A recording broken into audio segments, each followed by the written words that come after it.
सबसे पहले मैं मीडिया बंधुओं को व पूरे देशवासियों को तथा बीएसपी के सभी छोटे बड़े पदाधिकारियों एवं कार्यकर्ता आदि को भी नववर्ष 2025 की हार्दिक बधाई एवं शुभकामनाएं देती हूँ। साथ ही कुदरत से ये भी कामना करती हूँ कि अपने देश में ये नव वर्ष इन सभी की जिंदगी में खूब खुशहाली व तरक्की लाए। इस कामना के साथ ही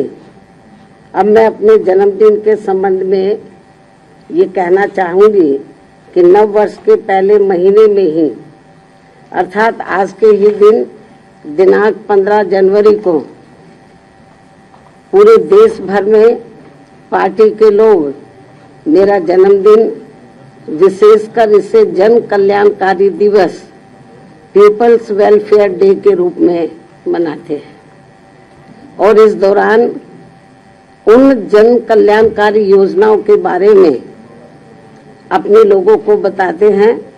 जिन्हें यहाँ यूपी में 4 बार मेरे नेतृत्व में रही बीएसपी की सरकार में शुरू व लागू भी किया गया है, जिनसे फिर यूपी के खासकर गरीबों, दलितों, आदिवासियों, पिछड़े वर्गों, मुस्लिम व अन्य अकलियतों की स्थिति में काफी कुछ बदलाव भी आया है, सुधार भी आया है। और अब उन योजनाओं की देश में दूसरी पार्टियों की राज्य सरकारें भी काफी नकल कर रही हैं, लेकिन इन लोगों के प्रति उनकी नीति व नीयत साफ नहीं होने की वजह से फिर ये सरकारें इन्हें कोई विशेष लाभ नहीं दे पा रही हैं। इतना ही नहीं बल्कि मेरी सरकार द्वारा यहाँ मजदूरों, बेरोजगारों, किसानों, व्यापारियों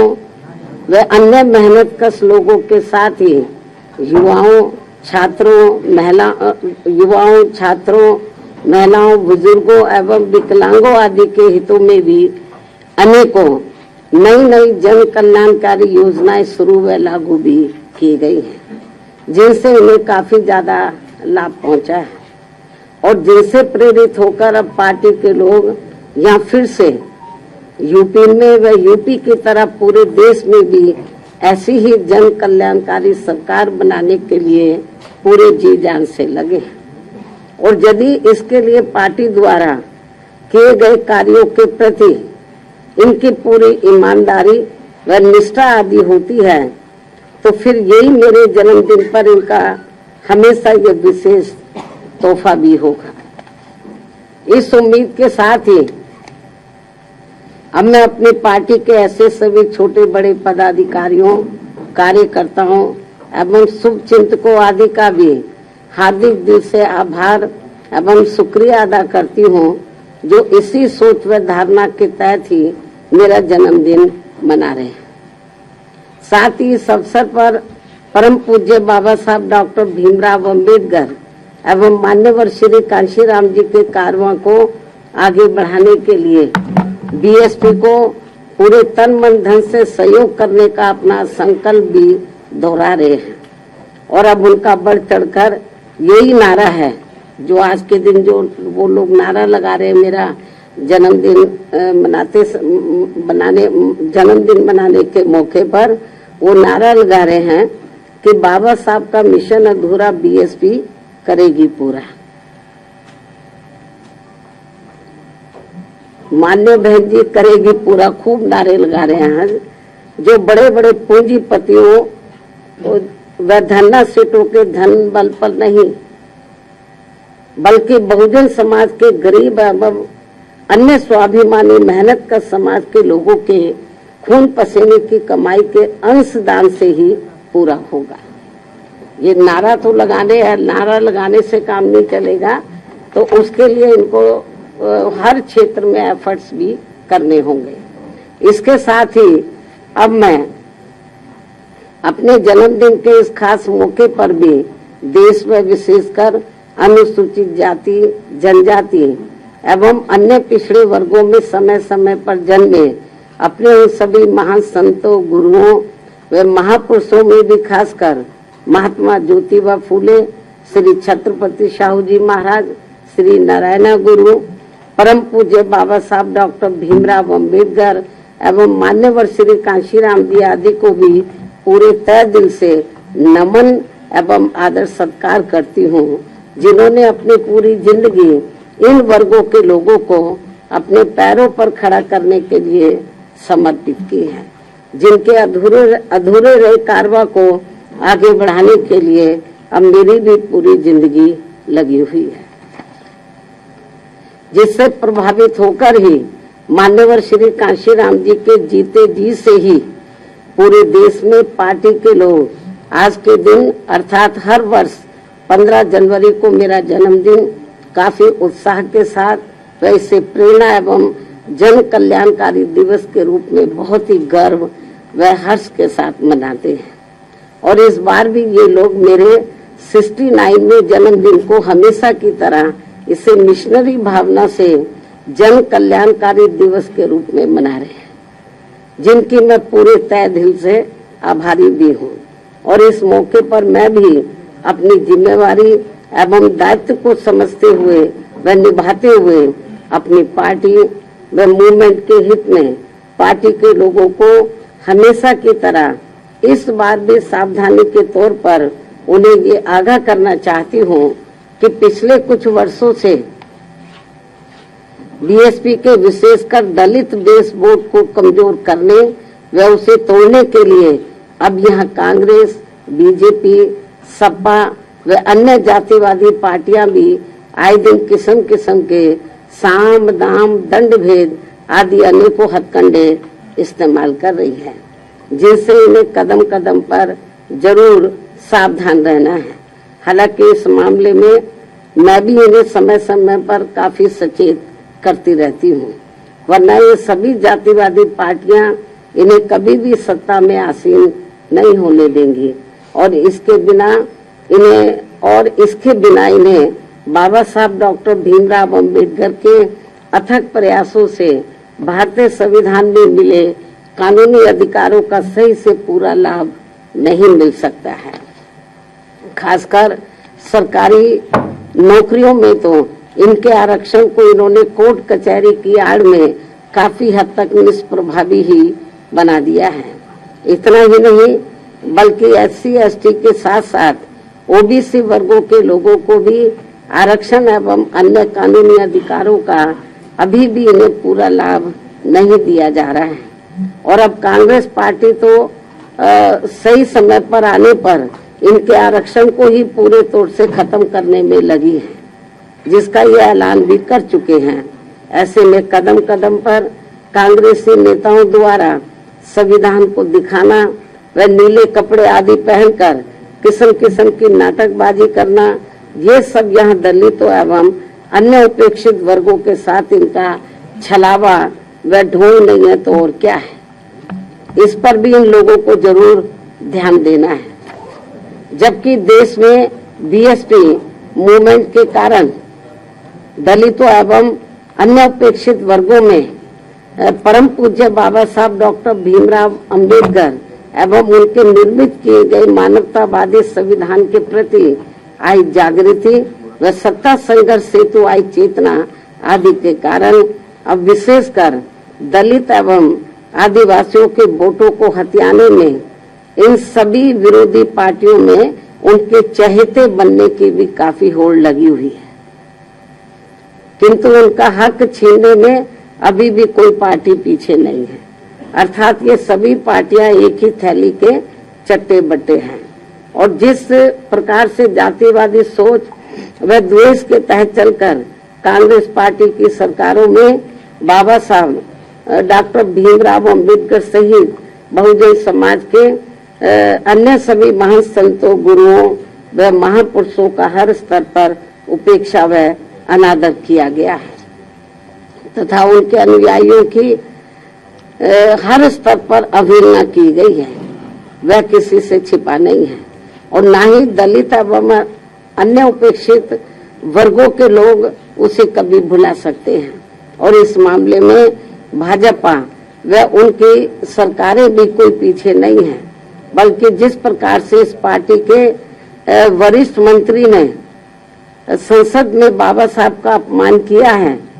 और उसका अभी तक भी उन्होंने पश्चाताप नहीं किया है, तो उससे अब इन वर्गों में इस पार्टी के प्रति रोष व आक्रोश कभी भी कम होने वाला नहीं है। चाहे इनके वोटों के लिए ये पार्टी आए दिन कितने भी अभियान क्यों न चलाती रहे, और इस मामले में घोर जातिवादी चाल चरित्र व चेहरे वाली समाजवादी पार्टी भी विशेषकर दलित वोटों के स्वार्थ में अपना रूप थोड़ा बदला दिखाने के लिए आए दिन किस्म किस्म के हथकंडे इस्तेमाल करने में लगी रहती है। जबकि यूपी में इनकी सरकार में दलितों के प्रति अन्याय, अत्याचार व इनके महापुरुषों का हुआ अपमान आदि को भला कौन भुला सकता है। इससे ये स्पष्ट है कि बाबा साहब एवं उनके संविधान तथा उनके द्वारा मिले आरक्षण व अन्य संवैधानिक अधिकारों को लेकर दलितों एवं अन्य उपेक्षित वर्गों की राजनीतिक शक्ति बीएसपी से ही बन पाई है, किंतु इनके वोटों के स्वार्थ के लिए कांग्रेस, बीजेपी व सपा आदि अब आसानी से कामयाब होने वाली नहीं है, जिसके लिए ये पार्टियां आए दिन किस्म किस्म के हथकंडे भी इस्तेमाल कर रही है, जिनसे इन लोगों को हमेशा सावधान रहना है। हालांकि इन वर्गों के साथ साथ अन्य सभी मामलों में भी केंद्र व राज्य सरकारों की अधिकांश चल रही गलत नीतियों एवं गलत कार्य प्रणाली की वजह से ही अब देश की जनता काफी ज्यादा दुखी व परेशान भी है, जो ये आए दिन ऐसी सरकारों के विरुद्ध काफी आवाज भी उठा रहे हैं, जिनसे भी अब कोई हल नहीं निकल पा रहे हैं। ये भी बड़ी चिंता की बात है। रोटी रोजी के नए नए नियम कानून बनाकर उनकी आड़ में भी यहाँ बेरोजगारों को वर्षों तक नौकरियों से वंचित रखा जा रहा है। फिर चुनाव में उनका मुंह बंद करने के लिए उनको किस्म किस्म के लुभावने वायदे कर दिए जाते हैं, जिनसे इन्हें अभी तक कुछ भी हासिल नहीं हो पा रहा है। जबकि यूपी में हमारी पार्टी की 4 बार रही सरकार में हमने खासकर गरीब एवं बेरोजगार लोगों को किस्म किस्म के लुभावने वायदे न करके उन्हें सरकारी व गैर सरकारी क्षेत्रों में बड़ी संख्या में रोटी रोजी के साधन उपलब्ध कराए हैं, जिनसे आप सभी अवगत हैं। लेकिन दुख इस बात का है कि चुनाव में भोली भाली जनता अपनी पार्टी के इन सब कार्यों को भुलाकर विरोधी पार्टियों की गारंटी व लुभावने वायदों आदि के बहकावे में आकर पुनः ऐसी सरकारों को सत्ता में ले आते हैं, जिनकी शुरू से ही कथनी व करनी में काफी अंतर रहा है। इसके साथ साथ देश में दलितों, आदिवासियों व अन्य पिछड़े वर्गों को अब खासकर सरकारी नौकरियों में उन्हें आरक्षण का भी पूरा लाभ नहीं मिल पा रहा है, अर्थात अब इनकी ये सुविधा ना के बराबर ही रह गई है। मुस्लिम व अन्य धार्मिक अल्पसंख्यक समाज के लोग भी हर मामले में अब अपने आप को काफी असुरक्षित ही महसूस कर रहे हैं, जिससे इनका विकास भी रुका हुआ है। केंद्र व राज्य सरकारों की भी गलत आर्थिक नीतियों के कारण आए दिन देश में गरीबी, बेरोजगारी एवं महंगाई। ये थोड़ा दरवाजा खोल दो भाई, क्योंकि खांसी आ रही है मीडिया को, तो थोड़ा खोल दो। केंद्र व राज्य सरकारों की भी गलत आर्थिक नीतियों के कारण आए दिन देश में गरीबी, बेरोजगारी एवं महंगाई आदि भी काफी ज्यादा बढ़ रही है, जिससे विशेषकर यहाँ गरीब एवं मध्यम वर्ग के लोग सबसे ज्यादा परेशान व दुखी भी हैं। ऐसे में अब मैं अपने जन्मदिन के मौके पर सर्व समाज के लोगों में से खासकर दलित एवं अन्य उपेक्षित वर्गों के लोगों से यही कहना चाहती हूँ कि इन्हें अपनी सभी समस्याओं से छुटकारा पाने के लिए अब बाबा साहब डॉक्टर भीमराव अम्बेडकर एवं मान्यवर श्री कांशीराम जी आदि के बताए हुए रास्तों पर ही चलना होगा, वरना इनकी जिंदगी सदियों पुरानी यहाँ गुलाम व लाचारी बनकर रह जाएगी, जिससे बचने के लिए अब इन वर्गों के लोगों को एकजुट होना व सत्ता में आना बहुत जरूरी है। साथ ही इसके लिए इनको कांग्रेस, बीजेपी व अन्य जातिवादी पार्टियों के सभी हथकंडों से भी हमेशा ही सावधान रहना है, जिनके बारे में समय समय पर मैं खुद भी अपने लोगों को सचेत करती रहती हूँ। और अब मेरा यही कहना है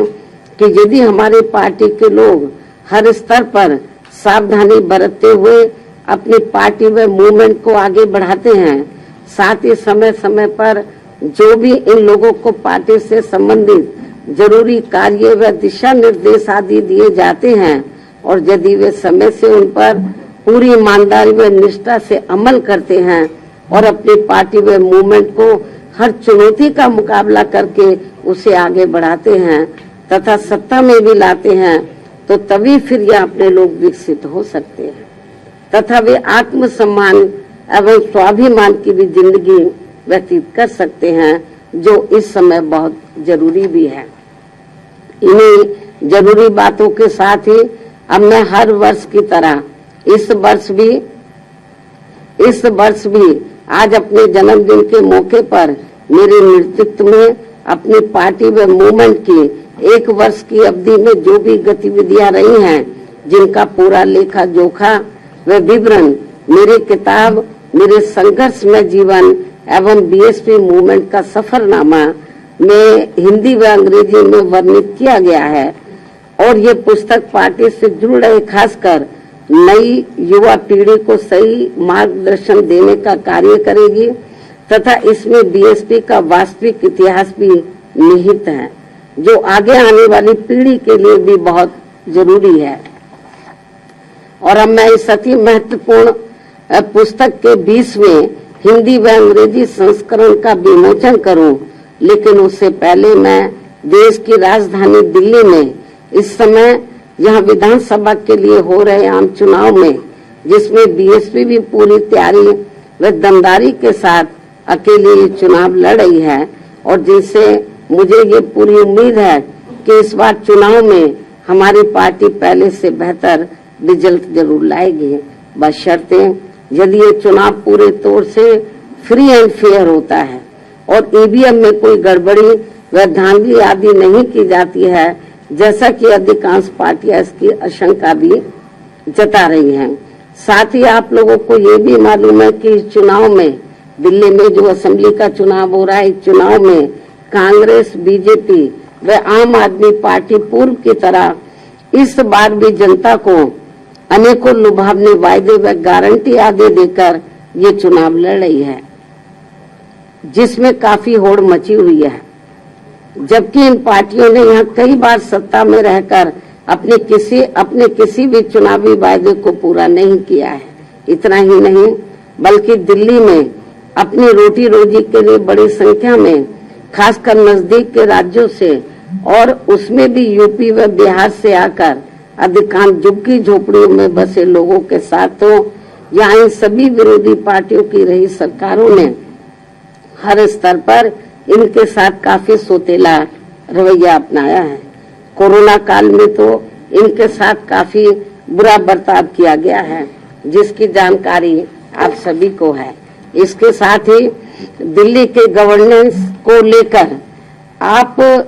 पार्टी की दिल्ली सरकार व केंद्र सरकार भी कोई कम नहीं है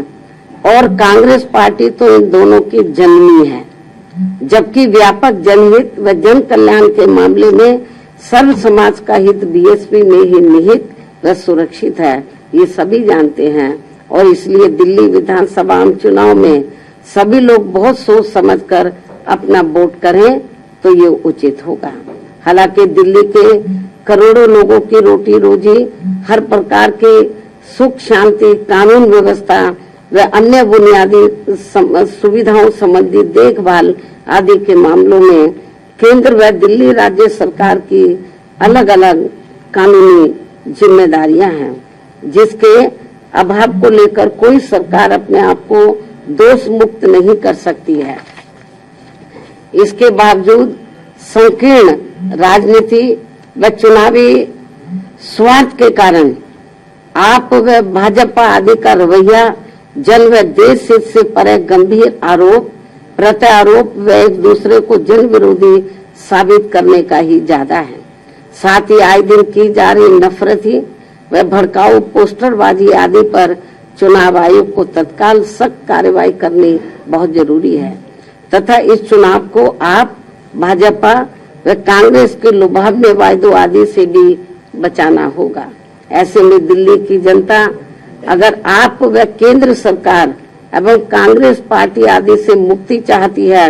तो उनको बड़े सुधार की तरफ अर्थात अम्बेडकरवादी बीएसपी को चुनाव में समर्थन करना व उसके उम्मीदवारों को जिताना बहुत जरूरी है।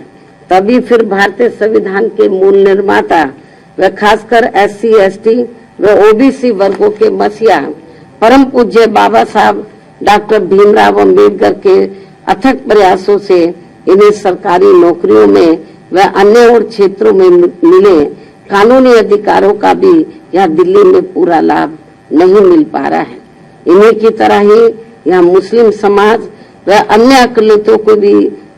स्थिति कोई खास ठीक नहीं है। इसलिए अब इन लोगों को यहाँ से सभी विरोधी पार्टियों को फिर से आजमाने की जरूरत नहीं है, अर्थात अब इन्हें सत्ता में आने से जरूर रोकना होगा, बल्कि इसके स्थान पर इन्हें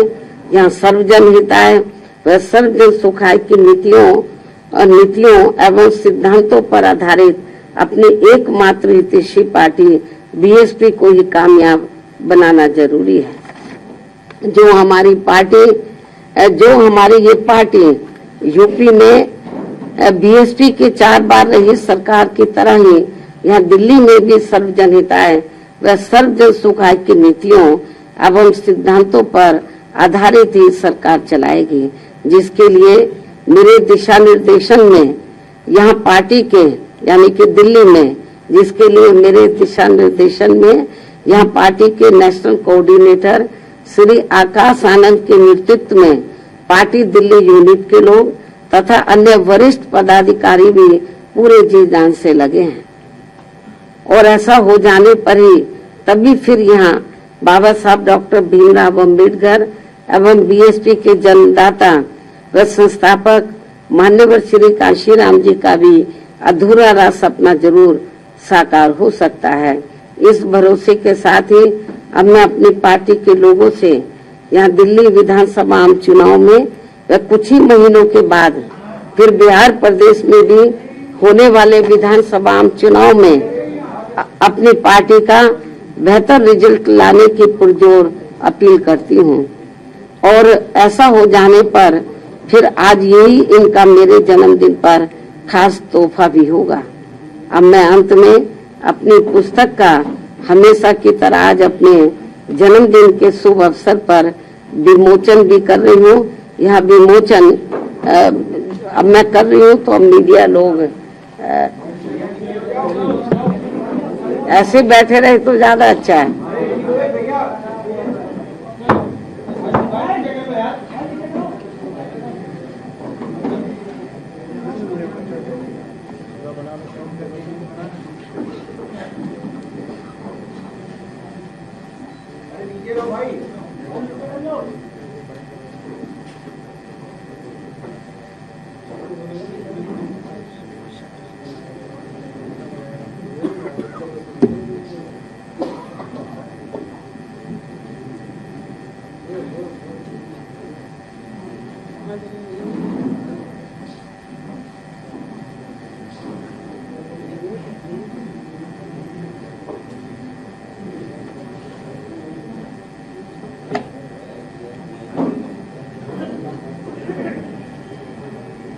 आप दोनों को जोड़ लेना, एक्सपर्ट हैं आप लोग तो इधर की उधर फोटो करने में। यदि मीडिया बंधुओं के कुछ जरूरी सवाल हैं तो वे एक एक करके पूछ सकते हैं, वरना मैं आप लोगों से यही रजा लेती हूँ। धन्यवाद। जय भीम व जय भारत। एक एक करके पूछो, एक एक करके।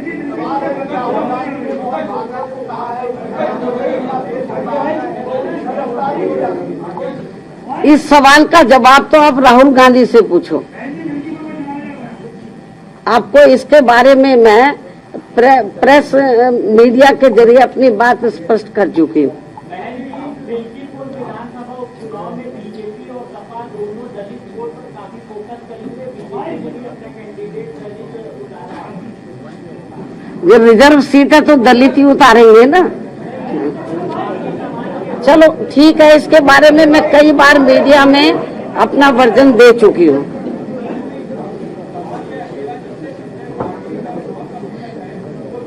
कोई बात नहीं, ये मेरी आप बात सुनो। अकेले चुनाव लड़कर ही हमने खास तौर से उत्तर प्रदेश में सन 2007 में अकेले अपने बलबूते पर चुनाव लड़कर हमने एब्सोल्यूट मेजॉरिटी की सरकार बनाई है। तो लेकिन जो पहले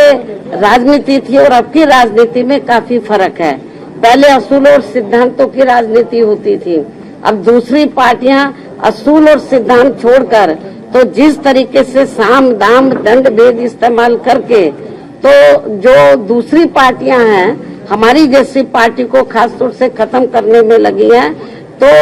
इस किस्म की पार्टियां कुछ दिन तो कामयाब हो जाती हैं, लेकिन जब जनता जागरूक हो जाएगी तो फिर ये पार्टियां कामयाब नहीं होंगी। बीएसपी का समय फिर से आएगा।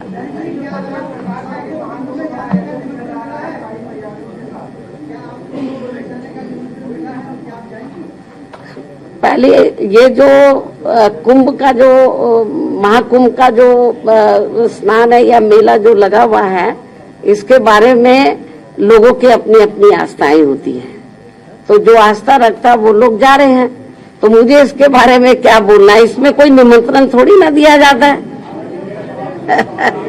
ये तो अपनी अपनी आस्था होती है।